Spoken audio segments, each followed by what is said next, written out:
Assalamualaikum warahmatullahi wabarakatuh.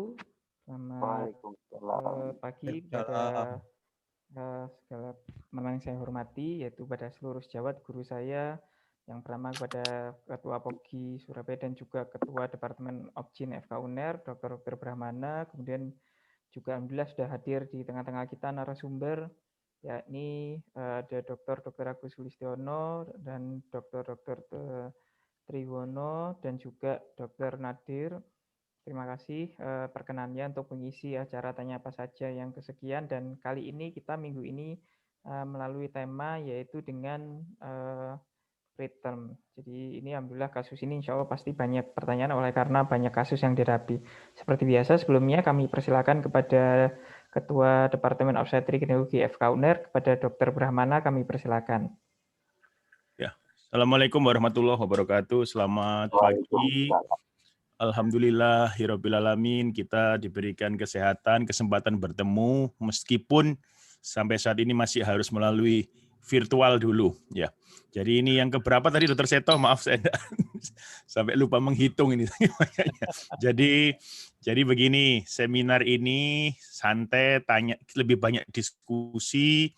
Terima kasih ini Dr. Nadir, tim Veto luar biasa, Dr. Agus Sulistiono, Dr. Hermanto, Dr. Nadir. Kemudian para penyelenggara ini, Dr. Pandu, Dr. Seto yang sudah mengawal acara ini, Dr. Firda. Jadi pada kesempatan pagi hari ini kita akan mendengarkan diskusi, ini menarik ini ya, jadi tentang preterm labor ini. Apalagi kalau sudah preterm ini dikaitkan lagi dengan COVID ini. Ini sekarang banyak preterm dikait yang masuk ini, pasien dengan COVID dan preterm ini. Pertanyaannya itu satu, saya beberapa kali dihubungi sama teman sejawat, kapan sih kita itu harus menterminasi preterm itu kalau pasiennya itu COVID begitu. Itu nanti mungkin bisa jadi bahasan itu. Kalau saya telat itu ternyata pasiennya memburuk, tapi kalau saya ini langsung saya terminasi pasiennya juga memburuk begitu. Jadi timingnya kapan itu? Nanti itu pertanyaan saya itu kira-kira demikian itu. Jadi sekalian nanti mungkin bisa dibahas. Saya tidak panjang lebar ya, mudah-mudahan kita semua tetap diberikan semangat, berikan kemudahan, kesabaran, lindungan Allah Subhanahu wa taala, karena cobaan ini kalau cobaannya nemen begitu ya, mudah-mudahan hadiahnya untuk kita semua juga lebih besar begitu. Hadiah itu bukan berarti rezeki loh ya, hadiah itu macam-macam, itu kita mengenai macam-macam. Mudah-mudahan demikian ya. Selamat berseminar. Saya mohon maaf bila ada kesalahan. Terima kasih. Wassalamualaikum warahmatullahi wabarakatuh. Waalaikumsalam warahmatullahi wabarakatuh. Terima kasih kepada Dr. Brahmana. Ya sekali lagi tadi bahwasanya ini topiknya kali ini sangat menarik, dan alhamdulillah juga narasumber kita hari ini yang hadir juga insya Allah yang ahli di bidangnya, ada Dr. Agus Hul, ada Dr. Hermanto, dan juga ada Dr. Nadir. Mungkin seperti biasa nanti pertanyaan silakan dituliskan pada kolom chat atau pada fitur Q&A, atau yang lebih bagus lagi kalau nanti ada teman sejawat yang ingin bertanya langsung, silakan raise hand atau bisa langsung menyela, monggo silakan, nggak apa-apa. Jadi untuk mempersingkat waktu, kami persilakan kepada Dr. Agus Sulistiono yang kali ini sekaligus juga sebagai moderator dan juga narasumber untuk bisa membuka acara. Kami persilakan Dr. Agus. Baik, terima kasih Dr. Seto. Alhamdulillah ya. Assalamualaikum warahmatullahi wabarakatuh. Selamat pagi, salam sejahtera untuk kita semua ya. Jadi pada pagi hari ini adalah tas yang ke-26 Dr. Bam. Jadi ya sudah 26 kali. Jadi banyak sekali. Alhamdulillah, dan di tengah-tengah pandemi yang kayak demikian ini ya masih kita tetap alhamdulillah diberi kesempatan untuk kita berdiskusi, untuk meningkatkan ilmu kita, walaupun kita sangat berprihatin sekali karena banyak teman-teman kita yang mendahului kita. Moga-moga aja nanti semangat kita masih di dalam keprihatinan, masih tetap berusaha untuk juga menyelamatkan dari anak-anak bangsa maupun ibu-ibu yang hamil maupun ibu-ibu yang sedang melahirkan. Baik, jadi pada tas yang kali ini insya Allah nanti kita akan berbincang-bincang mengenai preterm. Jadi preterm, dari rasanya preterm kita tahu bahwa angka kematian bayi itu paling banyak 70% karena berkaitan dengan preterm, perinatal mortality. Jadi rasanya ini nanti monggo nanti kita bersama-sama untuk berdiskusi, karena di sini ada dua narasumber yang beliau berdua adalah guru-guru saya, dan saya yakin juga guru-guru panjenengan semua, yaitu Dr. Nadir Abdullah. Beliau adalah guru kami yang senior, yang pada saat ini paling senior di kedokteran feto maternal. Kemudian yang kedua adalah Dr. Hermanto Trijuwono. Beliau ini adalah juga guru saya, beliau juga senior dan beliau banyak sekali berkecimpung di dalam masalah-masalah yang di luar kebidanan dan kandungan ini. Jadi monggo nanti sangat-sangat menarik sekali rasanya beliau itu selalu membawa kebaruan pada divisi kami, divisi Peto Maternal, Dr. Nadir yang selalu membimbing kami dan Dr. Hermanto yang selalu membawa angin segar. Jadi dua-duanya sangat menarik nanti ini insya Allah. Monggo barangkali nanti dari Dr. Nadir adakah yang akan disampaikan lebih dahulu Dr. Nadir?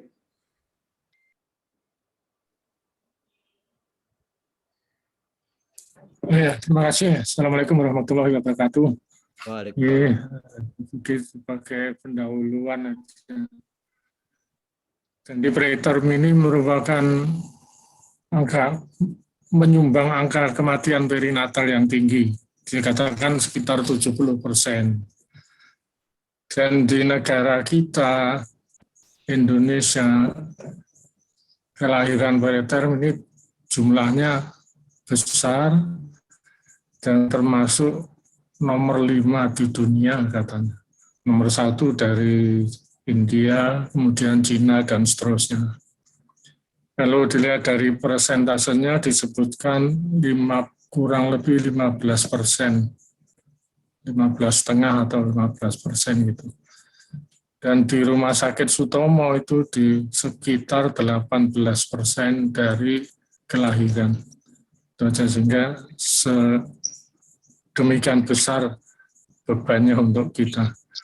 Nah, kemudian usaha-usaha untuk menurunkan angka kelahiran preterm ini sudah dilakukan, namun hasilnya kurang memadai, sehingga dicari usaha-usaha agar bayi yang lahir preterm ini morbiditas maupun mortalitasnya bisa diturunkan.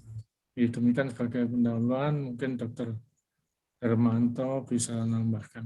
Terima kasih. Terima kasih Dr. Nadir. Jadi memang preterm sampai saat ini dalam waktu mungkin 40 tahun terakhir ini tidak menurun angkanya, tetap saja sekitar itu walaupun banyak usaha-usaha. Monggo barangkali Dr. Hermanto Trijuwono wonten tambahan atau mungkin ada presentasi yang akan disampaikan. Monggo Dr. Hos. Matur nuwun Pak Ketua, Pak Moderator. Assalamualaikum warahmatullahi wabarakatuh. Minta tolong Mbak Firda atau Mbak Dea ditampilkan ya. Saya menambahkan saja dari Dr. Nadir tadi. Jadi nanti Dr. Nadir akan bicara yang banyak ya. Ini saya cuma nambahi aja. Jadi ya berikutnya. Nah, ini ya, tadi sudah disebutkan oleh Dr. Nadir berapa ini yang mengerikan ya. Jadi ini masalah ini sebetulnya masalah global termasuk di Indonesia mestinya masalah nasional. Tapi sayangnya fokus kita masih terpecah ya. Ini belum prioritas ya. Apalagi di era sekarang ini sudah jelas-jelas bertambah ini yang indicated ya, dilahirkan karena COVID-nya. Itu ya, bukan yang spontanis. Yang tolong berikutnya, slide berikutnya ada ya. Ya, ini ya tadi sudah disebutkan bahwa kalau dari rate itu Indonesia nomor 9 di jumlah persalinannya. Tapi kalau di absolute number berikutnya Mbak, kita nomor 5 tadi sudah disebutkan Dr. Nadir. Iya ini ya. Indonesia nomor 5. Jangan lupa bahwa negara maju seperti Amerika saja nomor 6 ya. Jadi Amerika itu aneh ya, negara maju tapi nomor 6 itu. Spontanis. Kalau di sana di negara maju lebih banyak yang spontanis. Monggo berikutnya. Jadi saya ingin menggarisbawahi nanti bahwa preterm ini merupakan salah satu adverse pregnancy outcome yang ternyata ditemukan 5 tahun terakhir ini memprogram maternal future cardiovascular disease. Kalau untuk bayinya sudah jelas bahwa ya lebih banyak komplikasi pada bayi jangka panjangnya. Ya saya nyumbang aja pemikiran untuk kita jangan berpikir jangka pendek. Jangka panjang untuk bayinya sudah jelas. Nah, jangka panjang untuk ibunya 5 tahun terakhir ini jadi tren ya. Sudah buku sistematik reviewnya pada jutaan kasus luar biasa ternyata ya. Jadi hamil kecil kalau menurut partusnya 1.500 kan cuma batuk aja lahir ya. Tapi ternyata untuk bayi dan ibunya dampaknya luar biasa. Ya, jadi jangka panjang untuk ibunya ternyata dia memprogram maternal future cardiovascular disease dalam 10 tahun setelah persalinan. Itu coba diklik lagi Mbak. Nah, dulu dianggap bahwa kehamilan itu ya jangka pendek lah 9 bulan selesai partus, mungkin cuma 7 bulan lahir 1.000 atau 1.500, wah gampang sekali enggak. Jadi hanya singkat jangka pendek ternyata, coba klik berikutnya. Bisa ya, itu enggak keluar. Nah, itu ya. Terbukti bahwa sekarang itu ada dampak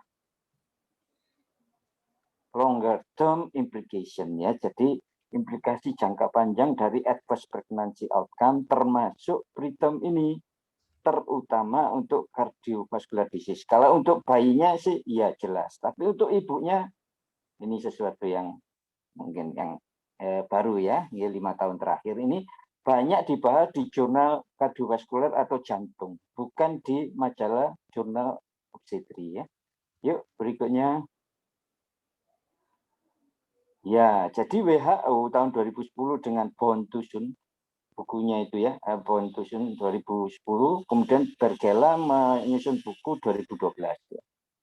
Preterm birth, dan ini sama-sama. Kalau WHO namanya Born to Soon, BTS ini dua, karena kita patofisiologinya masih belum jelas, maka upayanya adalah dua, pencegahan, kemudian penanganan bayi lahir, baru lahirnya.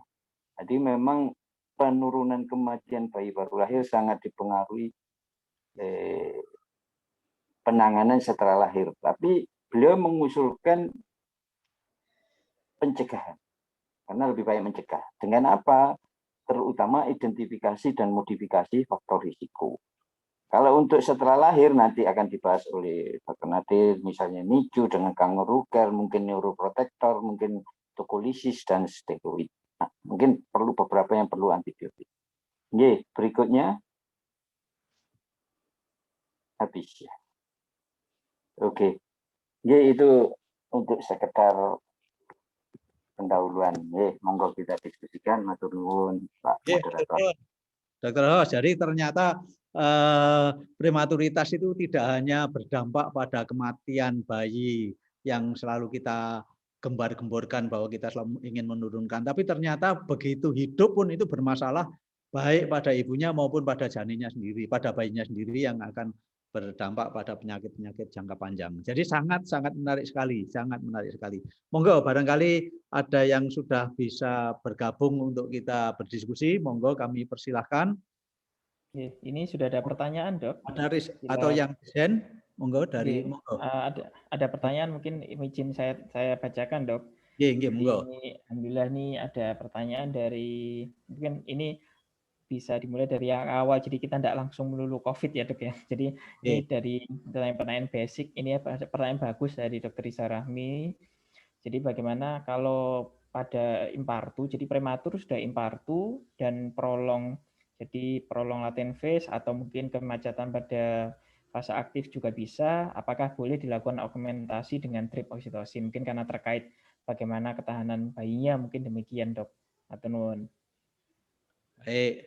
Monggo. Jadi ini ternyata partus prematurus iminen yang kemudian jadi inpartu dan fase laten, ternyata fase latennya atau fase aktifnya memanjang.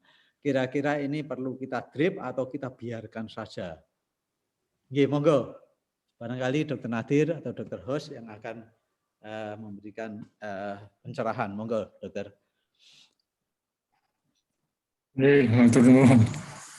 Kalau tadi pertanyaan fase laten ya. Fase laten itu berarti pembukaannya kurang dari 3 atau kurang.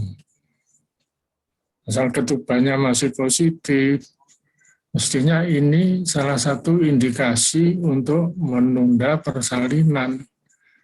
Jadi justru diberi tokolitik supaya hisnya berhenti dan persalinannya bisa ditunda. Dalam menunda persalinan, kita berikan kortikosteroid untuk membantu pematangan paru janin. Jadi bukan justru determinasi kalau fase laten. Nah, lain bedanya kalau masuk fase aktif kemudian secondary rest. Ya itu tidak bisa ditunda. Ya, mungkin terpaksa ditingkatkan kontraksinya supaya bisa lahir. Nah, boleh enggak diinduksi, diakselerasi dengan drip misalnya, itu tergantung kondisi janinnya, mungkin perlu pemeriksaan CTG. Selama dia tidak ada tanda-tanda fetal distress, menurut saya bisa dilangsungkan akselerasi dengan oksitosin drip. Mungkin Dr. Hermanto ada tambahan, monggo silakan. Nah, badan, ampun, tidak ada tambahan. Kasih. Oke. Jadi intinya ada tanda infeksi atau tidak gitu Dr. Nadir ya. Jadi ketubannya positif atau tidak gitu ya. Kalau Ya, betul. masih ketubannya masih positif, ideal paling tidak ditunda 2 hari tadi untuk kortikosteroid sampai syukur-syukur kalau tidak jadi partus ya dilanjutkan ngaten Dr. Nadir nggih. Kalau ketubannya negatif ya apa boleh buat ya harus lahir nggih. Kalau masih fase laten ya. Nggih, baik barangkali demikian. Ya. Enggak, kalau ketuban negatif tidak infartu ya konservatif dulu. Dievaluasi ketumbannya jadi habis atau enggak. Kalau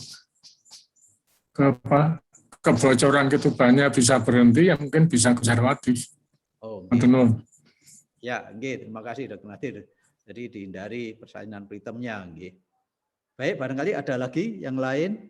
Ada yang resen atau enggak? Jadi monggo silahkan kalau misalkan akan secara langsung juga akan lebih baik lagi. Kalau tidak ada yang lain, Dr. Arif? Kami persilakan kalau ada yang ingin bertanya langsung, monggo silakan bisa resen atau bisa langsung menyela, monggo silakan. Mungkin kita lanjutkan dulu ini yang masih satu mendekati pertanyaannya. Jadi andai kata tadi kita pertahankan pada fase laten, tapi kalau misalnya berlanjut hingga akhirnya jadi kala 2 lama misalnya harus ternyata macet mungkin karena hisnya berkurang atau bagaimana, padahal ketuban juga sudah pecah, itu bagaimana untuk tindakan pertolongan persalinannya dok? Apa bisa itu tadi bisa dokumentasi atau misalnya kalau sudah kala 2 tapi ibunya tidak kuat, apa boleh kita lakukan pertolongan dengan operatif dengan vakum atau forceps? Dok. Jadi ini preterm yang di vakum atau forceps bagaimana ya, gitu? Jadi kala 2 nggih, kala 2 lama. Preterm. Nggih, monggo Dr. Nadir atau Dr. Ros. Terima kasih. Kalau kala 2 lama dan syarat memenuhi, forceps boleh dikerjakan.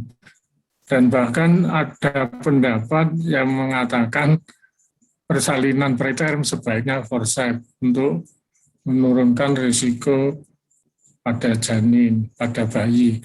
Tapi pendapat itu ternyata tidak terbukti bahwa dengan forceps akan menurunkan risiko morbiditas mortalitas bayi. Sehingga forceps boleh dikerjakan. Kalau vakum memang pemikirannya tulang kepalanya masih lunak dan sebagainya perlu, kalau memang forceps tidak bisa ya perlu hati-hati, harus dihindari ubun-ubun besarnya dengan vakum. Tapi kalau forceps memang dulu ada pendapat justru kala 2-nya sebaiknya pakai forceps, tapi belum terbukti manfaatnya. Terima kasih. Mungkin itu jawaban dari saya. Mungkin Dr. Hermanto bisa menambahkan. Jadi kala 2 lama pada preterm, Dr. Hos. Kira-kira bagaimana kira-kira? Iya. Kalau bayi kecil ya jarang ya. Jarang yang macet ya. Iya jarang macet ya. Iya, mungkin itu ya. Pengalaman saya sangat jarang. Itu aja tambahan dari saya. Vakum dari perut, Dr. Hos ya, alias di kristal. Oke, barangkali demikian. Oke, barangkali demikian. Ini ada yang resen, Dr. Muhammad Fahri. Monggo, Dr. Fahri, kami persilahkan untuk langsung, nggih. Nyuwun tulung, Dr. Fahri. Monggo, silakan Dr. Fahri bila ingin bertanya langsung. Assalamualaikum, Dok. Waalaikumsalam. Dr. Hermanto, Dr. Nadir, Dok, mengenai prematur, ekstrim prematur, Dok, katakanlah under 26 minggu lah, di bawah 26 minggu, 24 gitu ya. Dulu kan kita sering sekali kalau misalnya sudah gitu ya sudah lost case lah. Nah, sekarang ini kan harapan itu kan lebih besar, Dok. Nah, kadang-kadang kalau kita konsultasi ke neonatologis, umur berapa? 23 minggu, ada harapan jawabannya gitu. Nah, sebaiknya gimana ya, Dok ya? Kalau kita KIE ke pasien, Dok ya, misalnya ada partus prematurus yang nggak bisa kita stop lah. Artinya dengan kondisi saat ini kita berani ngomong sebetulnya berapa sih, Dok? Oh ya, ini harapan untuk kita bisa pertahankan ya dengan macam-macam lah terapi dari neonatologis dan sebagainya. Mana yang lebih kita pakai sebagai relevansi, berat lahir kemudian atau usia kehamilan untuk kasus-kasus ekstrim prematur sehubungan dengan ya kemajuan di bidang neonatologis. Kalau dulu mungkin kita umur 23 minggu ya sudah lost case, Bu, ini kemungkinan bertahan hidupnya kecil ya sudah siap-siap. Tapi sekarang kalau ngomong kayak gitu rasanya kok seperti mendahului takdir gitu, Dok. Matur nuwun, Dok. Monggo barangkali Dr. Nadir atau Dr. Hos yang saged menjawab mengenai Dr. Hermanto. Ya, sepengetahuan saya, ya tambah maju, tambah banyak yang bisa bertahan hidup. Tapi sebagian besar masih enggak loh. Datanya kok enggak ya. Nanti saya carikan. Saya datanya lupa saya taruh mana. Menurut saya KIE yang baik itu yang benar. Kalau nanti pun bertahan hidup, itu sekuelnya banyak sekali. Itu yang harus di KIE-kan. Sekarang dengan biaya yang begitu besar pun Ritem ini masih mempunyai sequel yang besar. Coba saya carikan nanti ya. Saya kok masih tetap di bawah 1.500, masih belum optimis saya. Di atas 1.500 ini. Dan itu menyebabkan saya melihat, mengamati ada bayi lahir 850 karena nicunya terbatas. Ada bayi yang 1.400 jadi tidak bisa masuk. Nah ini mohon dipertimbangkan. Saya setuju tambah maju, tapi tidak seperti optimis sekali gitu. Ya, itu bagus. Monggo tambahan, Dr. Nadir. Saya ingin nambahkan pertanyaan Dr. Fahri tadi, maksudnya bayinya sudah lahir atau masih preterm labor? Kalau masih preterm labor, ya kita usahakan ditunda. Mungkin pemberian tocolisis dan sebagainya, dan juga pemberian maturasi paru. Tapi kalau sudah terlanjur lahir, mungkin ya seperti disampaikan Dr. Hermanto tadi. Demikian. Jadi perlu kita bedakan antara preterm labor dan preterm birth, kelahiran preterm dan preterm yang in partu. Kalau yang in partu ya kita usahakan untuk ditunda, diberikan tokolitik dan sebagainya. Juga diberikan maturasi paru janin. Memang angka keberhasilan untuk perinatalnya juga sesuai dengan center masing-masing. Mungkin di daerah dengan di bawah 1.000 ya masih angka keberhasilannya masih rendah. Di Sutomaja kita pakai batasan kalau tidak salah 1.500 ya, Dr. Agus. Terima kasih. Ya, jadi yang dari Dr. Gala tadi juga menginformasikan bahwa batasannya 1.500 atau yang dari yang terbaru tadi disebutkan bahwa 30 minggu itu kemungkinan hidup bayinya 50%, 51%. Jadi 30 minggu tadi batasnya. Dokter Gala tadi penelitian yang disampaikan oleh Dokter Gala. Jadi di kita di Rumah Sakit Dr. Sutomo untuk bayi di atas 30 minggu, jadi kemungkinan hidupnya adalah lebih dari 50%, jadi 51% lebih Dokter Fahri. Monggo nanti mungkin masing-masing jadi memang sendiri-sendiri, jadi memang masing-masing juga tergantung dari neonatusnya. Tapi yang jelas KIE tadi sangat-sangat penting Dokter Fahri, ya Dokter Fahri sampaikan yang digarisbawahi Dokter Hos bahwa kemungkinan komplikasi jangka panjang ya setelah kita jangka pendeknya dapat terlewati, jangka panjangnya menghadang cukup banyak. Rasanya nanti ini yang akan menjadi beban untuk kita semua. Baik, terima kasih Dokter Fahri atas pertanyaannya. Ada tambahnya? Nggih, sampun nggih. Nggih, matur nuwun, Dok. Nggih, terima kasih Dokter Fahri. Baik, ada lagi tambahan yang lain dari sahabat-sahabat yang lain, monggo. Ada beberapa ini saya lanjutkan, Dok. Jadi kalau misalnya ini masih pada, kita mungkin belum beranjak pada COVID dulu, mungkin yang masih preterm yang normal dulu istilahnya. Jadi sekarang hubungannya dengan pematangan baru, Dok. Ini di kita sendiri juga kadang PPDS juga masih sering bertanya bagaimana untuk pematangan baru, terutama kalau pada kita misalnya perawatnya agak lama. Jadi apa harus diulang? Misalnya sebelum 30 minggu pasiennya sempat PPI, terus sudah masuk DEXA, terus kemudian setelah itu masih late preterm mungkin mendekati 34 minggu, orangnya kenceng-kenceng lagi. Itu apa harus diulang? Dan juga yang terbaru saat ini mengenai neuroprotektan dengan MGSO4 bagaimana tata laksananya sekarang? Matur nuwun, Dok, mungkin perlu update. Nggih, terima kasih. Jadi pengulangan dari kortikosteroid, intinya demikian nggih. Monggo barangkali Dokter Nadir atau Dokter Hos. Jadi memang kalau misalkan masuknya 30 minggu, nanti setelah 33 minggu ternyata mulai ada HIS lagi, apakah perlu ditambahkan lagi? Monggo. Jadi pertimbangan untung ruginya. Terima kasih.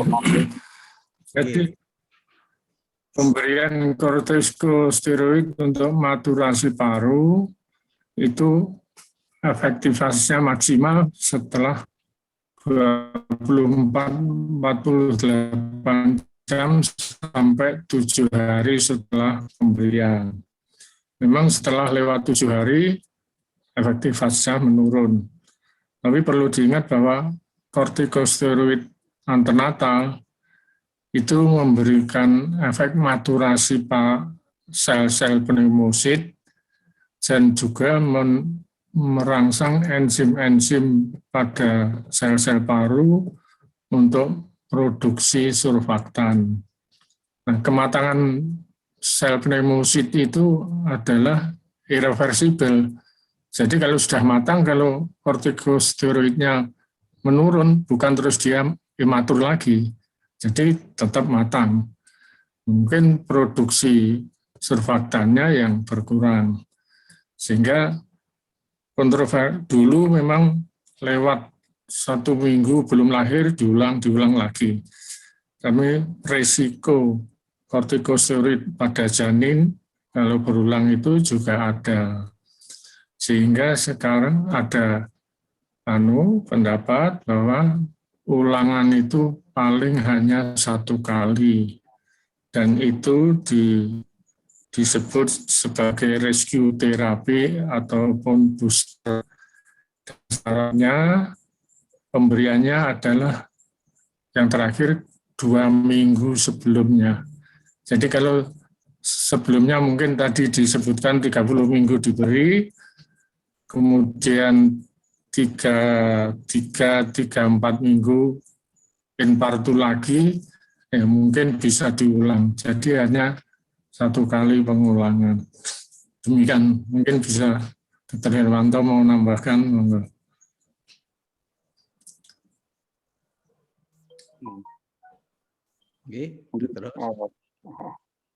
Jadi memang ada beberapa buku yang menganjurkan begitu, masuk di alarm ya. Nah, ada yang tidak menganjurkan. Saya ingin menambahkan untuk neuroprotektornya, ya, begitu penting sekali itu ya.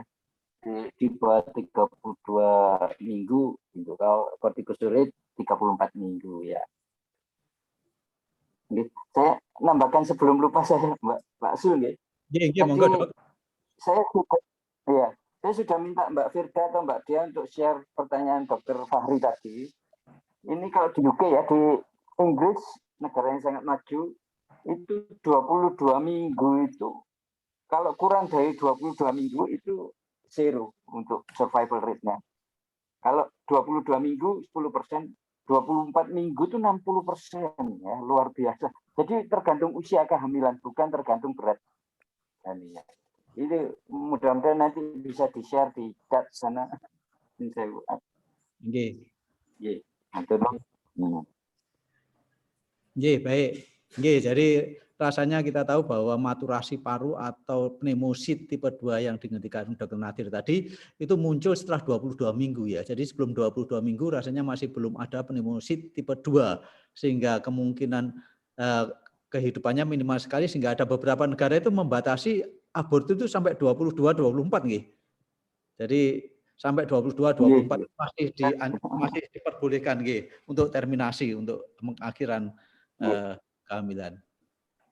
Baik, barangkali termasuk itunya prenatal diagnosisnya.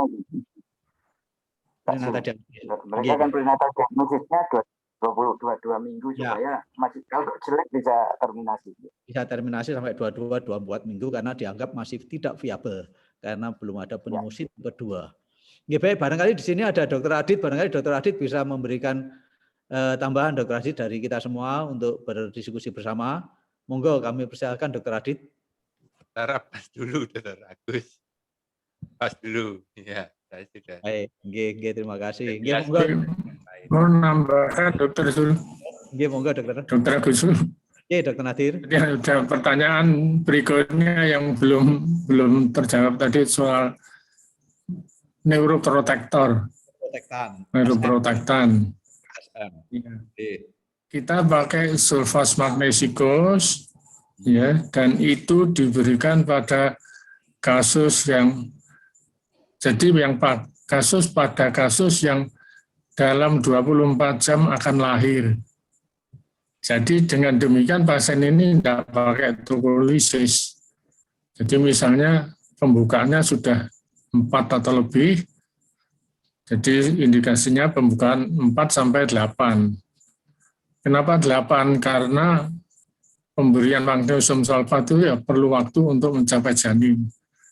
Paling tidak perlu waktu 2 jam. Sehingga kalau pembukaan sudah hampir lahir, ya manfaatnya kurang. Jadi indikasinya pada pembukaan 4-8, kemudian dosisnya 4 gram intravena, diberikan secara pelan magnesium sulfat dalam 20-30 menit. Kita di Surabaya tidak memberikan maintenance. Memang ada beberapa center yang selain dosis 4 gram dilanjutkan dengan maintenance 1 gram per jam. Tapi kita cukup dengan 4 gram intravena karena hasilnya tidak berbeda bermakna dengan kalau diberikan maintenance 1 gram per jam. Jadi untuk kasus yang dalam 24 jam lahir, demikian tambahnya. Terima kasih. Terima kasih Dr. Nadir. Jadi pemberian SM adalah yang diharapkan lahir dalam 24 jam mendatang, kemudian diberikan hanya 1 kali pemberian saja dalam waktu yang pelan, ya mungkin bisa didripkan atau diinjeksikan tetapi secara pelan-pelan dalam waktu 20 menit Dr. Nadir nggih. Nggih, baik, monggo silakan. Antara 20-30 menit. Dr. Seto, ada lagi barangkali yang tambahan lain atau ada yang raise hand yang lain, monggo kami persilakan. Nggih, monggo kami persilakan bila ada yang ingin bertanya secara langsung bisa raise hand atau langsung masuk atau menyela. Untuk sementara saya bacakan dulu pertanyaan ada dari Dr. Rudi Arsono ini. Untuk ya kita tahu bersama bahwasanya kehamilan kembar, gemeli, triplet dan seterusnya ini ada risiko untuk persalinan prematur. Ini apa yang bisa kita berikan atau bisa kita kerjakan, atau ada terapi yang untuk preventif meskipun mungkin misalnya tidak atau belum ada gejala atau ke arah partus prematurus gitu. Mungkin ini sejalan dengan pertanyaan Dokter Indi juga. Jadi kalau meskipun tidak ada faktor risiko, misalnya apa juga ada tempat untuk dilakukan pencegahan obat-obatan prematuritas. Terima kasih, Dok. Terima kasih. Jadi pada kasus-kasus yang kehamilan ganda, bagaimana kira-kira kita bisa mencapai seoptimal mungkin? ATRM rasanya tidak ya, karena kita tahu bahwa pada yang gemeli itu 36-37 sudah disebut ATRM, kemudian yang untuk triplet itu di atas 34 minggu, kalau yang untuk quadriplet itu 32, untuk yang quintuplet yang 5 itu 30-32 itu sudah termasuk bagus ya. Jadi monggo barangkali yang itu yang bisa supaya mencapai optimal tadi, kira-kira mungkin ada kiat-kiatnya, monggo barangkali Dr. Nadir atau Dr. Hosian.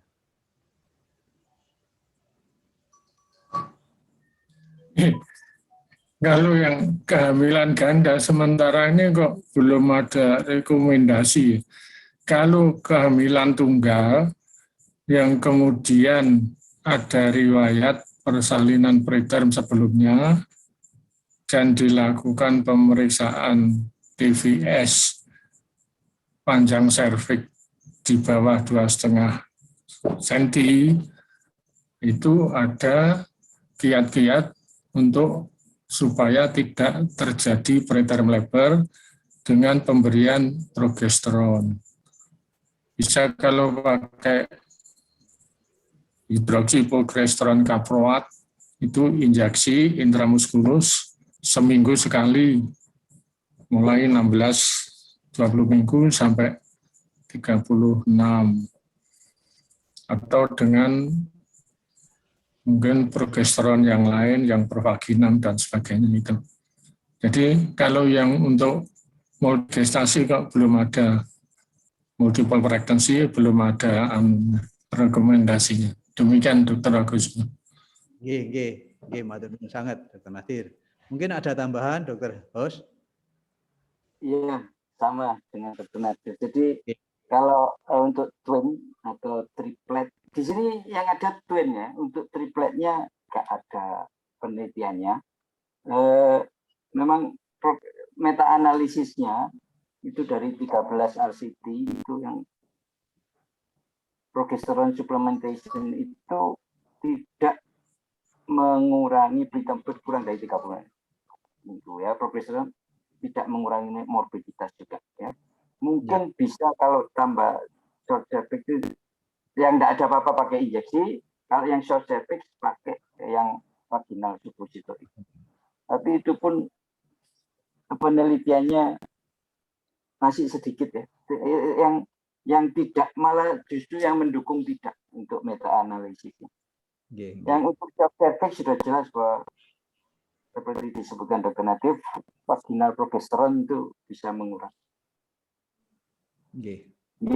Itu Pak. Jadi ini kebetulan nun sewu Dr. Adit ini beliau itu adalah ahlinya di kita yang kehamilan dengan kehamilan multiple. Mungkin Dr. Adit ada tambahan Dr. Adit. Jadi supaya mencapai usia optimal untuk gemeli, triplet ataupun quintuplet atau quadriplet, monggo Dr. Adit. Ya, Dr. Agus. Dr. Adit saya tidak terlalu anu. Dengan jelas. Monggo Dr. Agus. Baik, terima kasih. Jadi rasanya barangkali demikian nggih. Jadi untuk yang kehamilan ganda itu memang agak rumit nggih. Baik, ada tambahan lagi Dr. Seto, mungkin kalau tidak ada nanti kalau kira kurang 1/4 jam kita bicara mengenai yang dengan COVID mungkin ya. Iya, betul Dok. Ini saya izin baru mau menuju COVID ini kita sudah 20 menit terakhir. Mungkin kita bisa mulai mengarah ke kasus yang tentunya sekarang masih banyak diperdebatkan. Yang ini juga penyakitnya juga baru COVID ini. Jadi mungkin dari pertanyaan tadi juga sama Dr. Samsu Hidayat dan juga dari Dr. Brahmana tadi, sebetulnya apa beda antara ibu hamil yang preterm dengan preterm yang COVID. Jadi waktu terminasinya atau termasuk juga ditinjau dari indikasinya. Ini juga pertanyaan yang sama juga, mungkin nanti misalnya dari dokter Menot ini pada kehamilan yang prematur dan yang sudah viabel, itu artinya apa? Boleh dilanjutkan atau memang kalau memang sudah COVID memang harus diterminasi. Ya gitu. Kalau pada yang tadi ini pertanyaan mirip, jadi kalau yang tadi pertanyaan pertama kan intinya kalau pada preterm itu kalau tidak COVID mungkin biasanya kita pertahankan. Tapi kalau dengan COVID ini bagaimana? Apakah ada beda tata laksananya? Mungkin itu, Dok. Oke, monggo mungkin Dr. Nadir atau Dr. Hos, jadi mengenai ibu hamil preterm yang COVID. Datang COVID tapi masih preterm. Kira-kira bagaimana Dr. Nadir? Tadi baru diskusi dengan Dr. Iya. Ya, saya kira tergantung kondisi COVID-nya. Mungkin tadi sementara diskusi tadi, COVID bisa kita ringan, sedang, atau berat.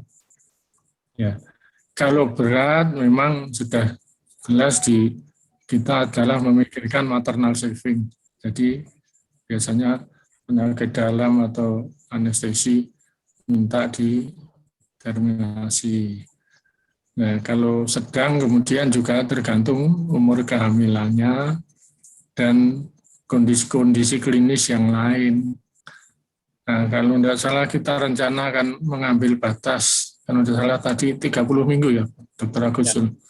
Ya. Jadi kalau sudah 30 diharapkan sudah janinnya sudah kalau dilahirkan bisa tertangani, sehingga kalau kondisinya mungkin tergantung juga kriteria COVID dan lain-lainnya, mungkin sebelum berat sudah kita usulkan untuk diterminasi, daripada kalau sudah masuk COVID yang berat, walaupun diterminasi, kondisi ibunya juga sulit tertangani.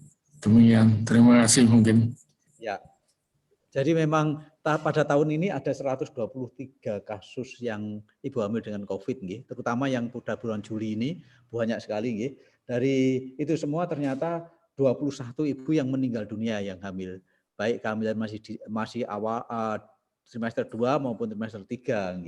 Kemudian artinya bahwa kemungkinan case fatality rate-nya 17%. Jadi apakah berbeda dengan yang dulu? Ternyata hampir sama. Dulu juga sekitar 15, 16, 17%. Cuma sekarang kasusnya itu banyak sekali.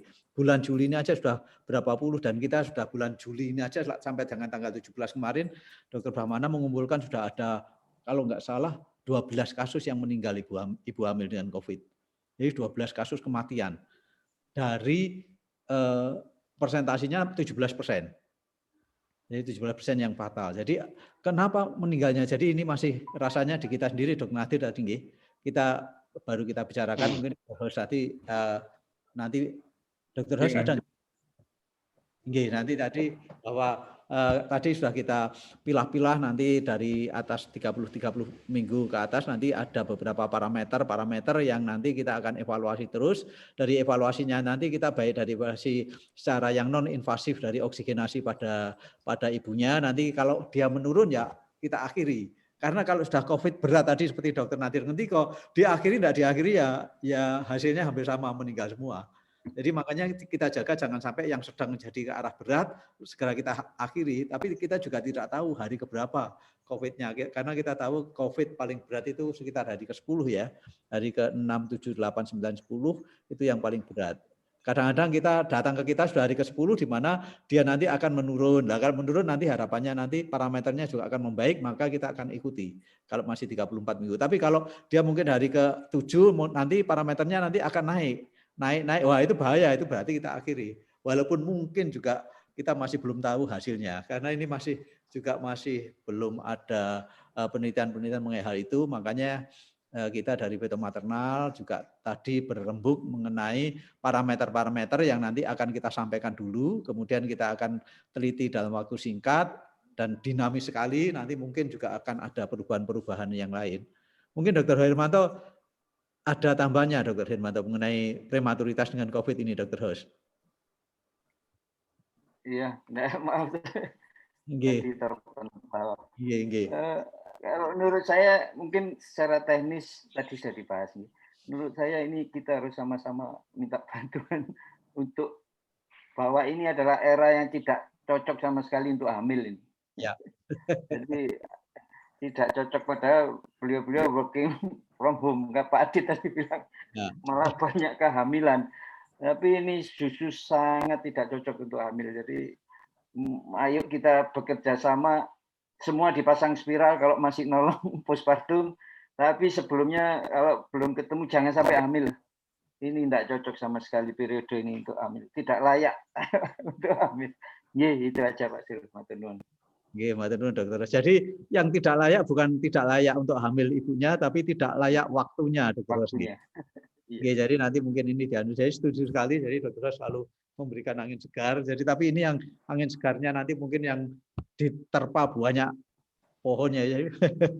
Mungkin banyak yang tidak setuju untuk jangan hamil pada saat ini. Tapi ini kalau memang betul-betul dilaksanakan, insya Allah nanti akan menurun sekali karena angka fatalitasnya orang hamil dengan COVID sangat-sangat meningkat dibandingkan dengan yang tidak COVID. Yang dari di tempat kita juga demikian. Rasanya kalau kita lihat angka kematian ibu yang dengan COVID saja dibanding dengan preeklamsi, HPV, infeksi dan yang lain-lain, angkanya lebih banyak yang COVID. Ya. Jadi gitu. Jadi kalau disimpulkan dari batasan berat ringannya COVID, kapan kita terminasi atau dari usia kehamilannya, jadi mulai usia berapa Dok? Jadinya tadi dia untuk terminasinya. Mungkin bagi mereka masih belum jelas yang di perifer mungkin yang mendengarkan. Enggak, Dokter Nadir. Nanti kapan kita terminasi dari kehamilan pada COVID ini, baik mungkin prematur maupun tidak prematur, kapan kira-kira kita akhiri? Dari usia kehamilan maupun dari berat ringannya COVID, mungkin kapan kita terminasi ini jadinya? Yang pilihannya kira-kira mungkin jadi bisa pemantauan juga secara ringkas untuk kita semua. Jadi saya ya, mungkin nanti Pak Adit, Bapak Dr. Nadir nambahi, agak susah loh menentukan itu. Kita sudah menganalisis. Ada Dokter Darmi dengan Dokter Gala menganalisis bahwa masih hidup itu ya, kasus yang hidup ringan sedang berat dicari parameternya. Kemudian Dokter Kairunisa yang meninggal itu dicari COVID meninggal, itu cari usia kehamilan atau parameter-parameter. Menurut saya kita harus sama-sama ada parameter pre-hospital pada hospital, karena yang meninggal itu tidak ada yang 2 hari ya, semua lebih dari 2 hari. Jadi itu menarik itu. Jadi ayo kita sama-sama menyusun. Saya pikir tugas kita bersama, tidak bisa di Pak Sil dan Pak Adit, Pak Nadir ini. Menurut saya bersama-sama datanya tambah banyak. Kalau evidence base-nya kok tidak ada ya. Saya belum ada penelitian ini RCT, ada penelitian ini. Tapi sampai systematic review-nya itu masih sedikit untuk bisa bilang bahwa ini yang terbaik. Gitu. Matur nuwun. Monggo. Dr. Nadir. Ini sudah Pak Hermanto sudah jelas. Jadi kita belum punya parameter yang jelas untuk ini. Masih mencari-cari. Demikian Dr. Seto. Terima kasih. Ya. Jadi memang susah ya dengan COVID ini tadi yang seperti yang tadi bahwa kapan beliau itu terpaparnya itu saya kira juga penting sekali.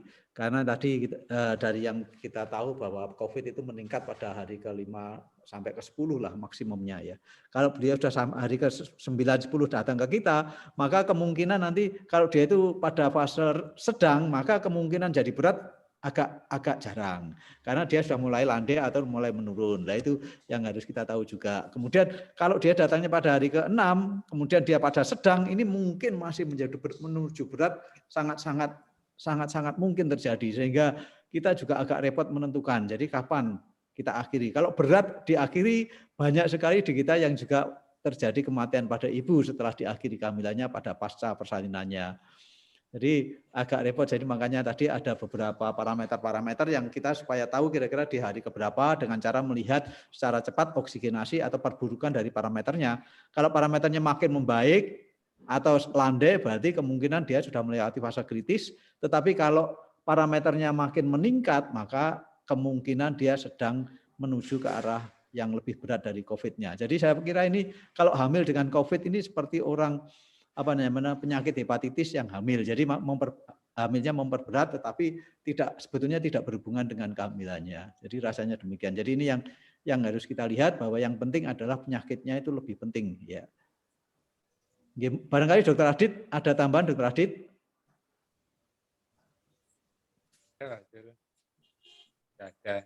Tidak ada, nggih.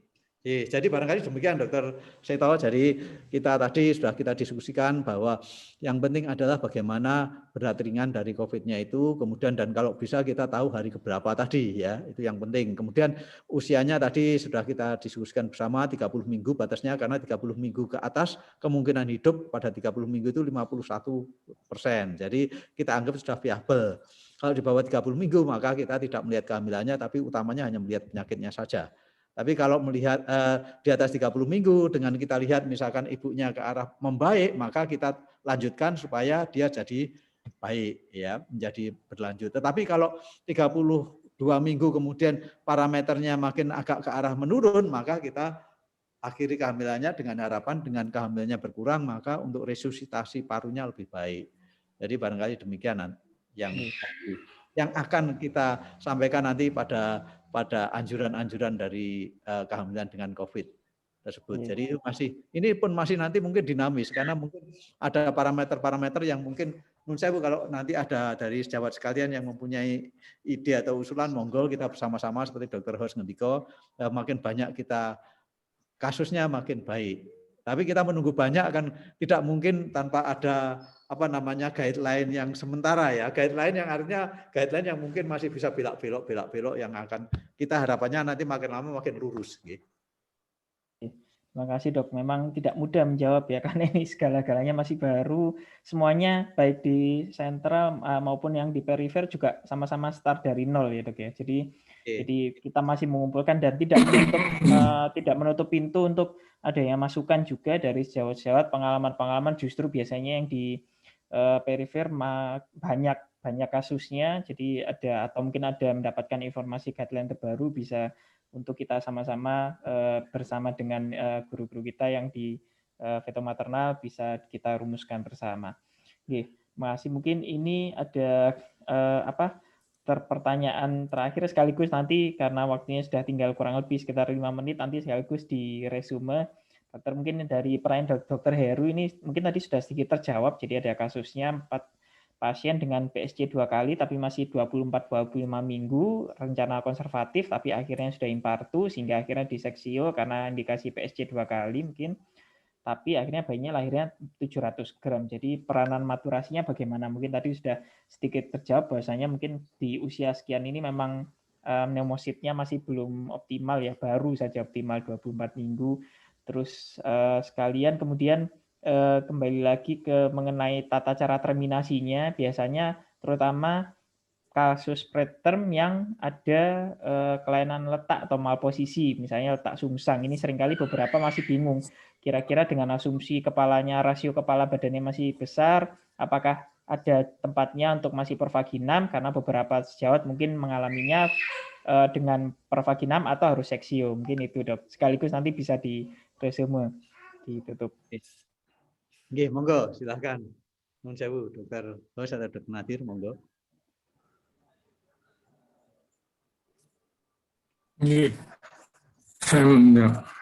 Jadi kalau yang tadi salah satu saya ingat pertanyaannya, kalau letak sungsang perlu determinasi dan preterm, ya memang sudah ada. Kalau di bawah 2.500 risiko kepala janin dan bayi itu masih lebih besar kepalanya. Sehingga kalau pervaginam, mungkin pembukaan belum lengkap betul, badannya sudah bisa lahir. Dan risiko terjadi off the coming head. Nah, pada kondisi demikian, hampir mortalitas untuk janinnya tinggi sekali. Memang pada kondisi yang masih estimate fetal weight-nya di bawah 2.500, apalagi kalau itu letak kaki, sungsang kaki, sehingga dianjurkan terminasinya dengan seksosesaria. Demikian yang bisa saya bantu untuk pertanyaan ini tadi. Mungkin Dr. Hermanto menambahkan. Iya, jadi itu terminologi atau kami head ya, itu yang membutuhkan Dorsum incision itu, jadi betul sekali itu. Jadi ada risiko itu ya, Dr. Seto, Dr. Nadir ya. Jadi, memang seksiu mungkin terbaik ya. Tapi dengan jangan PHP ya.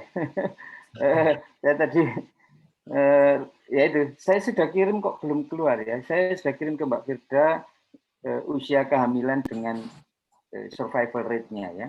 Oh ya. Ampun dok, sudah ada dok di sudah, chat ini ya. Itu Ampun, di dok, UK ya, bukan di Indonesia.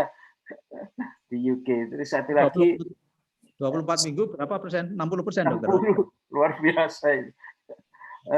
Satu lagi yang saya tadi sudah matur ke KDVC bahwa saya pernah baca bahwa di satu media itu kalau seorang ibu meninggal, anaknya belum dilahirkan itu rasanya sepertinya kesannya tidak diapa-apakan. Tidak diapa-apakan. Kita tidak berbuat apa-apa. Padahal kita itu kan melahirkan bayi 900 gram itu kan mikir sekali. Gitu. Jadi KIE yang baik itu sangat diperlukan menurut saya. KIE ini. Ye, matur nuwun. Matur nuwun, dokter. Mungkin dari Dokter Agusul ada selaku moderator sekaligus pembicara bisa menyimpulkan dok mengenai kasus-kasus seperti diduga tadi, pertanyaan banyak sekali, mungkin ada beberapa masih bisa terjawab. Nanti kita berikan kesempatan pada sesi veto maternal berikutnya. Mungkin sekilas bagaimana penata laksanaan dan kasus-kasus preterm dan terutamanya pada kasus COVID ini. Monggo dok diberikan resume. Terima kasih, Dr. Seto. Jadi ya seperti yang sudah kita diskusikan tadi, sudah disampaikan oleh narasumber bahwa preterm itu masih menjadi masalah besar di kita. Jadi sebetulnya krisis juga pada preterm ini, karena preterm bisa berdampak pada jangka pendek maupun jangka panjang.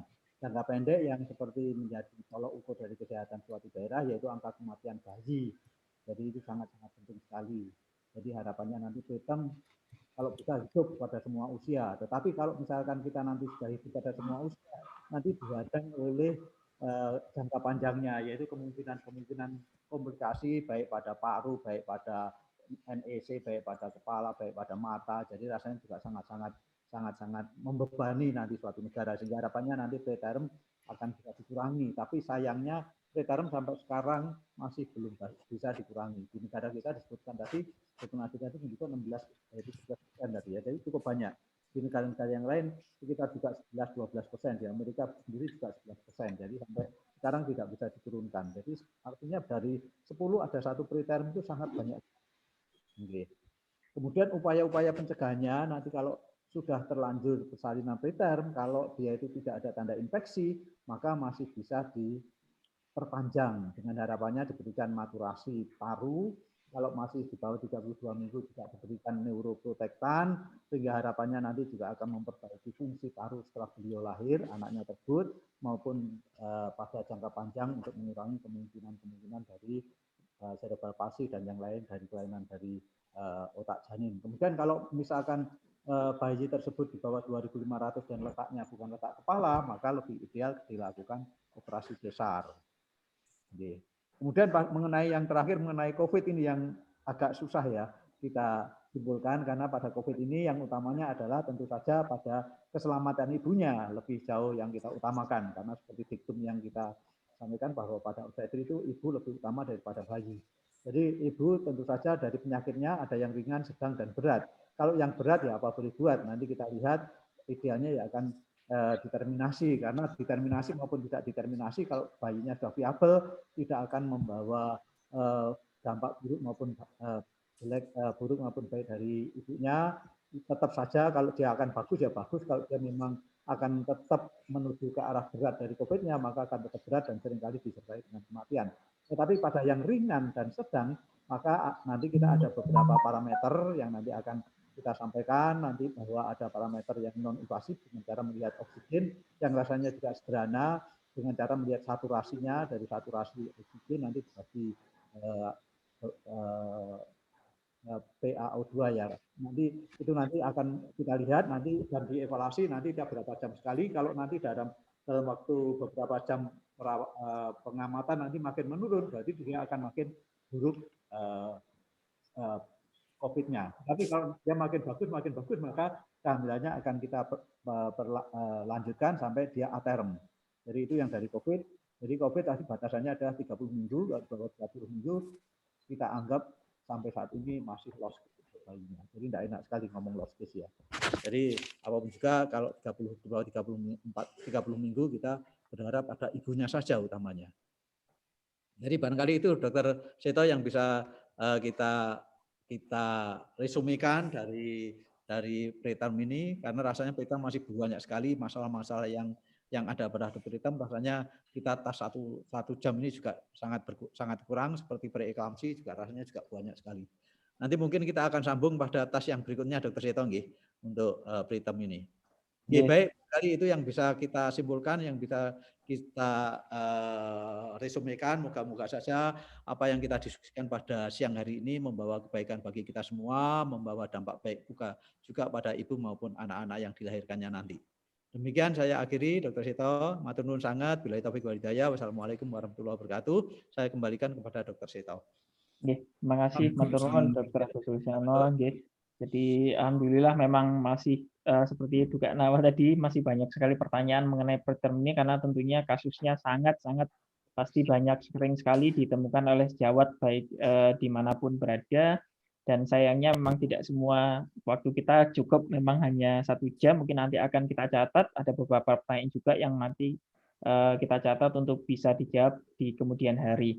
Terima kasih sekali lagi kepada Departemen Obgyn, kepada Dr. Pramana, dan juga kepada guru-guru kita semua, guru-guru kami, Dr. Agus Sulistiono, Dr. Nadir Abdullah, dan Dr. Hermanto Triwono, juga ada Dr. Aditya Warman, dan yang lain, dan semua sejawat yang menyempatkan waktu untuk hadir pada acara rutin kita. Kita akan jumpa lagi di Tanya Apa Saja minggu depan dengan topik yang juga tidak kalah menarik.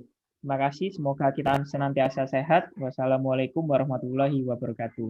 Matur nuwun Dr. Agus, Dr. Nadir, Dr. Hos, Dr. Adit. Waalaikumsalam warahmatullahi wabarakatuh. Terima kasih atas